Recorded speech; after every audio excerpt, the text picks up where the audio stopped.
Hürmetli vatandaş, bugünkü leksiyalarımızı başlayımız. Leksiyada Sıdıqacı Washington'dan sözleyimiz. Bugünkü ıslaq 2025 yıl 3. ayının 15. gün haftiga, şembe. Bugünkü vaziyetimizden eysaq, vatandaş, Türgüllatin yaki aldığın günü, Amerika Qo'shma Shtatlarining prezidenti Donald Trumpning favqulodda elchisi Steve Witkoff Rossiya Kreml sarayida Rossiya Federatsiyasining prezidenti Vladimir Putin bilan ko'rishdi. Yana bir vaziyat vatandaşım masalan tunigun juma kunida Amerika Qo'shma Shtatlarining prezidenti Donald Trumpning yuqori darajalik amaldori Amerika Qo'shma Shtatlari davlat ishlar katibi Marco Rubio Uyg'urlarni 40 nafar Uyg'urni Tailanddan Xitoyga majburiy o'tkazib bergan amaldorlar haqida va bundaq amaldorlarga Amerika Qo'shma Shtatlarining viza cheklama qo'yishi to'g'risida bayonot xarakterlik suhbat bayon qildi vatandaş. Bu bir vaziyetimiz. Üçüncü tunigun sizlarga so'zlaganligimizda. Masalan, Lijachingni qo'lga ilish to'g'risida Reis Xi Jinping buyruq tushiribdi. Jungo matbuotlari Lijachingni tanqidlashga boshlabdi degan edi. Buning sababi nima ekan qo'lga ilishning desangiz, Hong Konglik savdogar Lijaching Panamada portlarga va kanalga mas'ul bo'lgan chog'ida shuani kontrolli qilish va ig'dorchilik qilish jarayonida o'zi egallagan shu barliq shirkatlarning pay cheklarining hammasini Amerika Qo'shma Shtatlari tarafga setib berganga. Qayda shunday bo'ldi. Chunki bu yerda Amerika Qo'shma Shtatlari hukumati biz Panamaga kiramiz, Panama kanalini qaytarib olamiz deyotganda Lijaching deganga bironda boshqa yo'l yo'q. Shu sababdan Jungo hukumati kompartiyasi hozir bu savdogar Hong Konglik savdogar Lijachingni vatan sotqichi degan aybnomi bilan ayblab uni qo'lga olishga qaror qilgan gap. Shuning bilan Jungo matbuotlari deganda masalan Hong Kong Dagongbao gazeti birinchi bo'lib Lijachingni tanqidlashga boshlagan gap. Hamda bunun ikkinchi tarafdan kelayotgan inkosi yana nima deymiz, hamda Jungo uchun aytganda ta'tir quyun, ham xalqaro jamiyat uchun aytganda o'ng tarafdan kelayotgan quyun biron chapqon hozir Hong Kongdagi savdogarlar bisotni ko'tarib qochishga boshlagan gap vatandoshlar. Asosli bugungi vaziyat mana shu yerda. Endi vatandoshlarga buni tafsiliy boshlaymiz xabarimizni. Mavzu munda vatandosh Amerika Qo'shma Shtatlari Uyg'urlarni majburlab Jungoga qaytirib atgan yoki qaytirib bergan chet el amaldorlarga viza cheklimasi qo'yganligini e'lon qildi. Mavzuli xabar muxbir Qosim apandining Amerika ovozining Xitoy til programmasidagi muxbir Qosim apandining avtorligida Amerika ovozining Xitoy til programmasida e'lon qilindi xabar. Bunday boshlandi. Washington, Amerika Qo'shma Shtatlari davlat ishlar katibi Marco Rubio juma kuni, ya'ni 3-oyning 14-kuni viza qo'yib berishni yangi cheklash siyosati e'lon qilib, Uyg'urlarni va boshqa millat diniy e'tiqod to'pluqlarini majburiy jungoga o'tkazib bergan davlatlar va hukumatlarga qaratildi. Bu siyosat shu hukumatlarga, shu davlatlarga qaratildi. Jungo hukumati uzun yillardan beri Uyg'urlarga irqiy qirg'inchilik, ya'ni Uyg'ur qirg'inchiligi bilan siyosat yurgizib, insoniyatga qarshi jinoyat sodir qildi. Biz butun dunyo allari hukumatlariga Uyg'urlarni va boshqa to'pluqlarni Jungoga o'tkazib bermaslikka chaqiriq qilamiz deb ko'rsatdi davlat ishlar katibi Marco Rubio axborot e'lon qilish yig'inida. Mushu abzasini yana bir o'qib o'tay vatandoshim ma'noga. Jungo hukumatining uzun yillardan beri Uyg'urlarga irqiy qirg'inchilik, ya'ni Uyg'ur qirg'inchiligi yurgizib, insoniyatga qarshi jinoyat sodir qildi. Biz bütün dünya elleri hükümetleriga Uyg'urlarni va boshqa to'pluqlarni jungoga o'tkazib bermaslikka chaqiriq qilamiz deb ko'rsatdi davlat ishlar kotibi Marco Rubio axborot e'lon qilish yig'inida. Bu siyosatni e'lon qilish 2025-yil 2-oyning 27-kuni Taylandda 40 nafar Uyg'urni jungoga majburiy o'tkazib bergan Tayland amaldorlariga qaratildi. Bugun men bir yangi viza qo'yib berish siyosati e'lon qilaman. Yoki viza qo'yib berish siyosatining yangi shaklini e'lon qilaman. Bu siyosat hozir vaziyatda o'tayotgan va avval hozir vazifa o'tayotgan va avval vazifa o'tagan chet el hukumat amaldorlariga qaratiladi. Bu amaldorlarning Uyg'urlarni va boshqa panohlik ehtiyoji bor millatlarni diniy e'tiqod to'pluqlarini majburlab jungoga o'tkazib berishda mas'uliyati bor. Yoki jungo bilan birlashib tuzgan maxfiy suiqasdi bor deb ko'rsatdi Amerika Qo'shma Shtatlari davlat ishlar kotibi Marco Rubio axborot e'lon qilish yig'inida. Biz jungo, ya'ni Amerika jungo va har qaysi hukumatlariga bosim ishlatib Uyg'urlarni kechiringlar, biz ya'ni Amerika pesh jungo va har qaysi hukumatlariga bosim ishlatib Uyg'urlarni va boshqa to'pluqlarni jungoga o'tkazib berish jihatda ularga zarba berishga kuch chiqaryapmiz. Jungoga o'tkazib berilgan kishilar u yerda tan jazosiga va majburiy g'oyib qilib o'tishga uchraydi.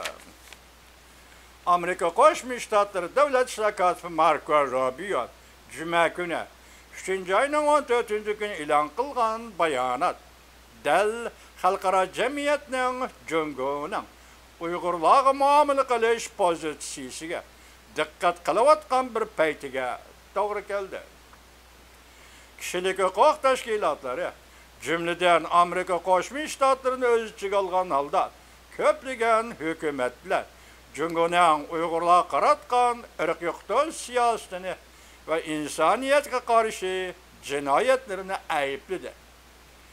Amerikada hozir ko'chmanlar va xalqaro qonunga asosan deb viza qo'yib berishni cheklash siyosatini yo'lga qo'yganligi chet el davlatlari amaldorlarining ziyonkashlikka uchragan to'pluqlarni yana majburlab jungoga o'tkazib berish jihatdagi mas'uliyatini zo'r kuch chiqarib surishda qilayotganligini aksatib berdi. Amerika Qo'shma Shtatlari zo'r kuch chiqarib surishda qilayotganligini Amerika Qo'shma Shtatlarining yuqorqi bayonot, yuqorqi fikr shuni aksatib berdi. Tayland hukumatining Uyg'urlarni majburlab jungoga o'tkazib berganligi yer sharida kishilik huquq tashabbuschilarining qattiq diqqat qilishini keltirib chiqardi. Bu voqea jungo hukumatining boshqa el hukumatlariga bosim ishlatib, o'zining, ya'ni jungoning Uyg'urlarni bostirish siyosatiga amal qilishiga majburladi. Amerika Qo'shma Shtatlari davlat ishlar kotibi Marco Rubio 2-oyning 27-kuni bayonot e'lon qilib, mazkur bayonotda Tayland hukumatining 40 nafar Uyg'urni majburiy jungoga o'tkazib berganligini ayblagan edi. Konkretlik siyosatiga konkretlik va Uyg'urga ko'ngil bo'lishning izchilligi.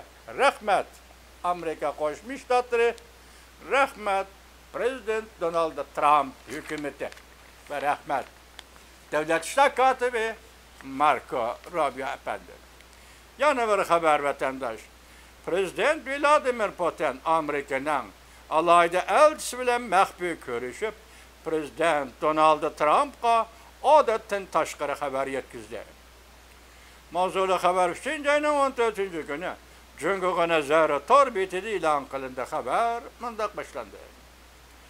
Rusya-Ukrayna uruşu qandaq toqtaydı, qaçan toqtaydı. Taşqırı dünya dikkat qılıvatıdı.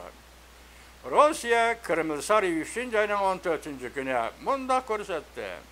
Prezident Vladimir Putin aldınqı günü keşte Moskovada Prezident Donald Trump'ның Rusya-Ukrayna alayda elçisi Steve Witkoff bilen görüştü.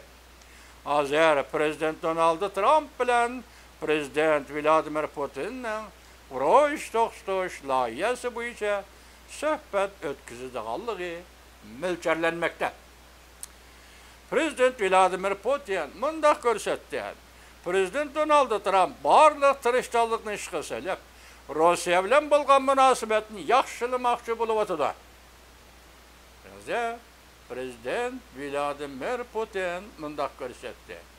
Amerika Qo'shma Shtatlari prezidenti Donald Trump barliq kuchini ishga solib, Rossiya bilan bo'lgan munosabatni yaxshilamoqchi bo'lyapti. Takrorladim, kechiring vatandosh. Prezident Vladimir Putin 14. günü Rusya Bexatarlik Komitetining yig'inida mundaq ko'rsatdi. Prezident Donald Trump hükümeti delazyer barliq tirishchilikni ishga solib, Rusya bilan bo'lgan munosabatni yaxshilamoqchi bo'lyapti. Rusya bilan Amerikaning munosabatida ba'zi o'zgarishlar yuz berdi. O'tgan 24 soat ichida Prezident Vladimir Putin Prezident Donald Trump'ның yuqori darajalik maslahatchisi Steve Witkoff bilan o'tkazgan suhbati yana xufiyona bo'lib qoldi. Ya'ni xufiyona bo'lib keldi. Maxfiy suhbat degan gapda vatandosh. Hozirgacha bu uchrashuvning suratli xabari yoki aloqador taraflar xabari o'ttirg'i chiqmadi. Kreml Sarayı 3. ayının 14. günü Prezident Vladimir Putin Steve Witkoff bilan ko'rishdi deb e'lon qildi. Reuters xabar qilib mundaq ko'rsatdi. Kreml Sarayıning bayonotchisi Peskov mundaq dedi. Prezident Vladimir Putin alayda elçi yoki Amerika Qo'shma Shtatlarining alayda elchisi Witkoff bilan ko'rishib, Amerika Qo'shma Shtatlari prezidenti Donald Trump'ga urush to'xtatish to'g'risidagi xabarni yetkazdi. Hamda ehtiyotchan bo'lishga tegishli biz deb ko'rsatdi. Bayonotchi Peskov mundaq ko'rsatdi. Prezident Vladimir Putin tunugun Prezident Donald Trump'ning urush to'xtatish taklifini tilga olganda intayin muhim signal tarqatdi. Peskov mundaq ko'rsatdi. Kreml Sarayıning bayonotchisi Peskov mundaq ko'rsatdi. Aqsarayning Rusya-Ukrayna alayda elchisi Rusya tarafga intayin ko'p materiallarni topshirdi. Prezident Vladimir Putin alayda elchi Steve Witkoff orqali Prezident Donald Trump'ga ushur va odatdan tashqari xabar yetkazdi. Bu ushurni alayda elchi Steve Witkoff Prezident Donald Trump'ga bevosita yetkazdi. Rusya Amerika davlat rahbarlari telefonda so'zlashgandan keyin diplomatiya sohasida bordi-keldi qilishdan natijasi ondan o'ttirg'i chiqadi. Ochiqlashadi. Amerika Qo'shma Shtatlari davlat ishlar kotibi Marco Rubio Ukrayna urushining oxirlashiga ehtiyotchan muomala qilishimiz lozim deb ko'rsatdi. Reuters xabar qilib mundaq ko'rsatdi. Amerika Qo'shma Shtatlari davlat ishlar kotibi Marco Rubio mundaq dedi. Ukrayna urushini oxirlashtirishga tirishchilik ko'rsatamiz. Ehtiyotchan bo'lishga sabablarimiz bor. Kanada 7 davlat guruhi tashqi ishlar ministrlari yig'inida Marco Rubio muxbir Prezident Vladimir Putinga ishonamsiz deb savol qo'yganda davlat ishlar kotibi Marco Rubio javob qaytarib Munda ko'rsatdi. Bu münasibetsiz bir meseledir. İşiniz, işenmezlik bu münasibetsiz bir meseledir. Marco Rubio mundaq bildirdi. Tashqi siyoset işiniz, işenmezlik meselesi emas, balki harakat qilish meselesidir.